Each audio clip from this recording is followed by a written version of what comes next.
Всем доброго времени суток, всем, кто в первый раз на моем канале, меня зовут Руслан. И в этом ролике я хочу рассказать о том, почему я стал видеоблогером, почему стал снимать ролики для YouTube, а также расскажу, с какими проблемами я столкнулся, возможно, с какими проблемами придется столкнуться вам, а также что нужно для занятия YouTube. Я не считаю, что это видео, оно какое-то обучающее, я не профессионал, я достаточно немного времени в этой сфере, скажем так, да, но у меня уже сложились какие-то впечатления, поэтому я вот об этом хочу рассказать. Итак, почему я стал снимать ролики? На самом деле, первый ролик я выложил еще в 2018 году, это был ролик обзор о моющем пылесосе Zelmer.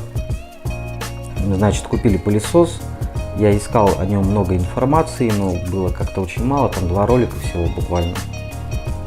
И решил вот снять обзор и выложил его в YouTube. Я его не монтировал, ничего с ним не делал, как бы, то есть как оно у меня было снято, я его так и закинул в YouTube. Там есть очень много проблем с видео, то есть это плохое качество, трясущиеся руки, разговор, там слова паразиты и так далее. Многие писали, что смотреть невозможно и так далее и тому подобное. Но однако же ролик набрал 25 тысяч просмотров спустя полгода где-то. И тогда я понял, что надо заниматься ютубом, Руслан.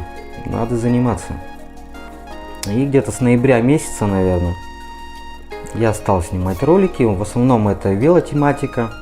То есть мой канал посвящен велотематике, но не только ей, потому что велотовары, велосипеды, это все, я считаю, очень узко. Я человек разносторонний, и поэтому решил снимать на разные темы. В основном это связано будет с моим каналом, то есть на что я снимаю, что я использую. Или вот такие вот ролики, как сейчас. Начал я заниматься в ноябре, и сейчас уже март, и где-то вот за 4 месяца у меня уже 24 ролика, наверное. Ролики выходят где-то раз в неделю примерно у меня, чаще не получается, потому что это съемка, это монтаж и так далее. И спустя вот 4 месяца мне подключили монетизацию. У YouTube ужесточились условия монетизации. Теперь, чтобы ее подключили, нужно набрать 1000 подписчиков и 4 часов просмотра ваших роликов. На самом деле это очень большая цифра для некоторых. Да и для меня это была, в принципе, очень большая цифра. Я к ней шел 4 месяца. Вначале у меня долго часы шли, но чем больше у вас роликов, тем, соответственно, часы у вас пойдут быстрее. С какими проблемами я столкнулся? И первая, наверное, проблема, и она также будет у вас, это просмотры. Малое количество просмотров. То есть вроде бы и ролик ты снял хорошо, и вроде бы и рассказал про него хорошо, и все вроде бы ты сделал, но не смотрят люди и все. Просто люди их не находят, их не видят и не смотрят. Вся проблема, как я уже понял, это в оптимизации роликов. Это уже отдельный разговор, я думаю, снять на это отдельное видео, хотя в интернете много насчет этого информации есть. А также хочу рассказать о соцсетях, как соцсети могут вам помочь. Некоторые этим способом пренебрегают в начальных стадиях, из-за чего я не хотел закидывать свой ролик в соцсеть.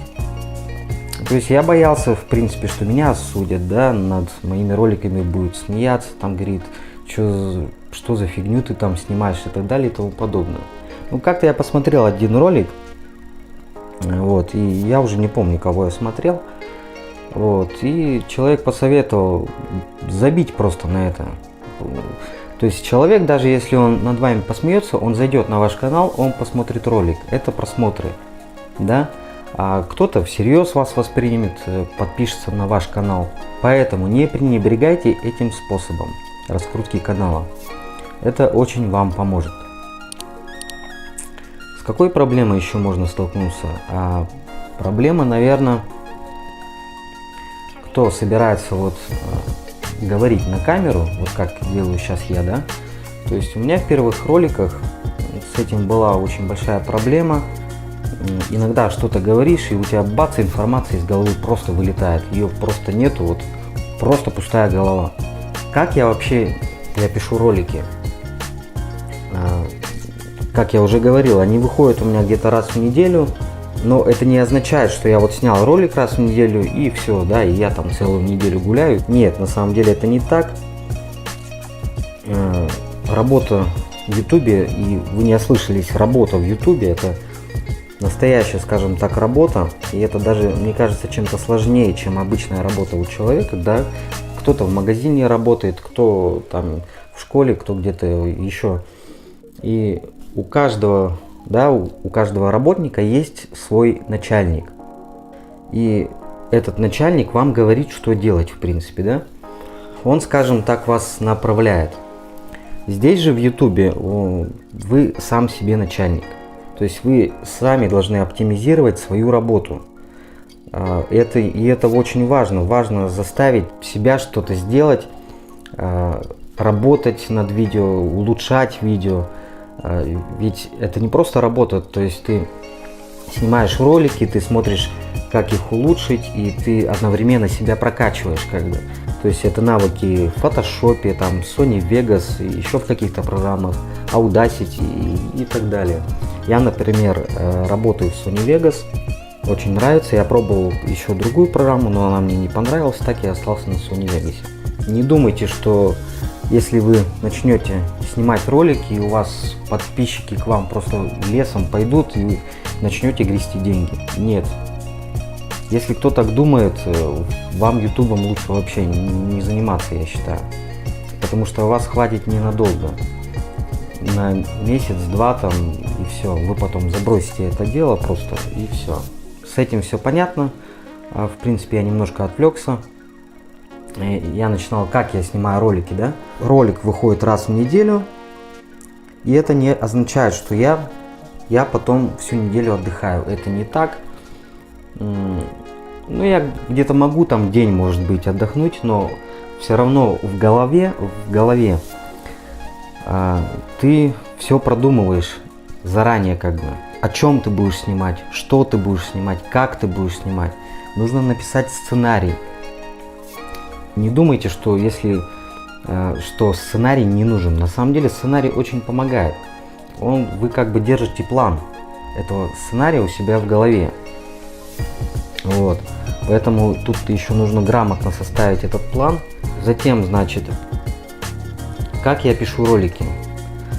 В данный момент я по возможности постараюсь как меньше вырезать, чтобы вы заметили, что я иногда где-то стопорюсь, где-то у меня бывает иногда запинки. Практически каждый ролик у меня не получается снять с первого дубля. Бывает даже и 10 дублей я снимаю, потому что говоришь, и бац, и остановка, где-то запинка, где-то слово ты вообще не так сказал, где-то что-то ты упустил и так далее.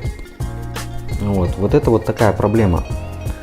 Еще такая проблема, на что снимать, да. Вначале я снимал ролики, конечно, на телефон, но и то, я думаю, это неплохо получалось, в принципе.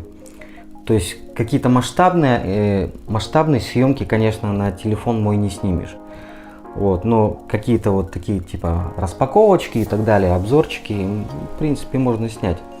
И даже если где-то их немножко отредактировать, очень даже ничего получится. В данный момент ведется съемка на экшн-камеру CG-Cam S6 Legend. Что нужно для занятия ютубом? В первую очередь нужно ваше упорство. Нужно ваше упорство, настойчивость, желание, главное, снимать ролики, чтобы у вас было желание. То есть работа на ютубе — это творческая работа. Это не только снять ролик, но его нужно еще грамотно смонтировать, потому что на ютубе сейчас чего только нет. И какие-то ролики набирают миллионы просмотров, смотришь, ну ролик, ну вообще ужас, что вообще люди снимают и как люди вообще это могут смотреть. Время меняется, мир меняется, молодежь меняется. Молодежи сейчас неинтересно в основном смотреть всякие обзоры, да, им бы лишь бы зайти в YouTube и поржать, да. Поэтому чем качественнее вы сделаете ролик, чем качественнее вы его смонтируете, тем будет лучше. И нужно с каждой секундой, скажем так, завоевывать внимание зрителя, чтобы ему было интересно, чтобы он не ушел там через минуту с вашего видео просто, да. В YouTube есть такая система, как удержание аудитории, да. То есть они все смотрят, сколько ваши видео просмотрели, сколько у него было просмотров, полностью ли видео было посмотрено или часть какая-то видео. То есть, если у вас много просмотров и люди его долго смотрят, соответственно, оно там попадает в топ, ему ставят лайки, комментарии и так далее. И это все как бы улучшает статистику вашего канала. На этом, скорее всего, у меня все. Я поделился вот такой вот небольшой информацией с вами. Будут еще такие, в принципе, ролики. Надеюсь, что кому-то поможет, а может просто к сведению, в общем, примите. А вообще, что хочу посоветовать, если вы надумали снимать ролики для YouTube, желаю вам, собственно, удачи, делайте ролики качественными, монтируйте их качественно, снимайте хороший контент, и тогда все у вас будет, в принципе, хорошо. Подписывайтесь на канал, кому понравилось, ставьте лайк, а также подписывайтесь на мой Instagram. Ссылочка будет в описании, а также на экране. Все, всем добра и удачи! What's up, people? I don't like it.